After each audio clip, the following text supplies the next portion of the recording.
యద్యప్యేతేన పశ్యంతి లోభపహతచేతసః కులక్షయకృతం దోషం మిత్రం ద్రోహే చ పాతకం కథం న జ్ఞేయస్మాభిః పాపాదస్మా నివర్తితుం కులక్షయకృతం దోషం ప్రపశ్యాద్భిర్జనార్దన.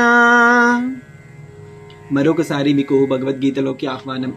ఈ శ్లోకంలో అర్జునుడు హృదయం ఓ పెద్ద మంత్రంలా పలుకుతోంది. అతడు యుద్ధ భూమిలో నిలబడి శత్రువుల్ని కాకుండా సత్యాన్ని చూస్తున్నాడు. అతడు చెబుతున్నాడు, కృష్ణ, వాళ్ళు ధృతరాష్ట్రుల పక్షీలు, లోభంతో బుద్ధిని కోల్పోయారు. వారు కుటుంబాన్ని నాశనం చేస్తే ఏమవుతుంది అనే సత్యాన్ని చూడలేకపోతున్నారు. మిత్రులను శత్రువులుగా చూస్తూ ద్రోహం చేస్తున్నారు. కానీ మనం అలా చేయకూడదు కృష్ణ.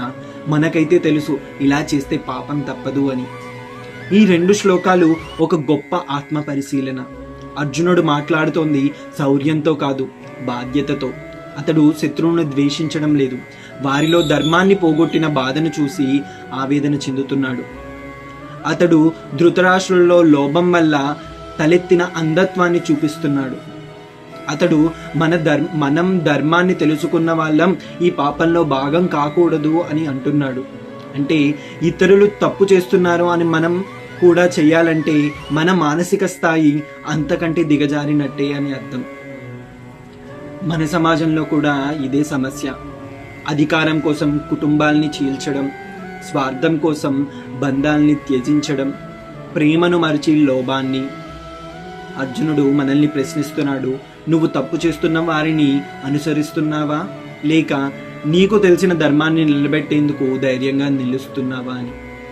ఈ 2 శ్లోకాలు మనల్ని ఓ అద్దంలా నిలబడతాయి.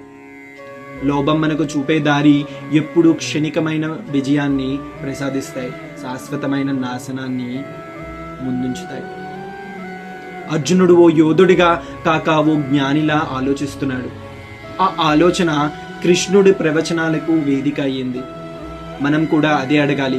మన కర్మ మన ధర్మాన్ని నడిపించాలంటే మన బుద్ధి లోభం నుంచి విముక్తి కావాల్సిన అవసరం ఎంతో ఉంది. మరొక శ్లోకం మరొక రోజు మళ్ళీ మీ ముందుకు.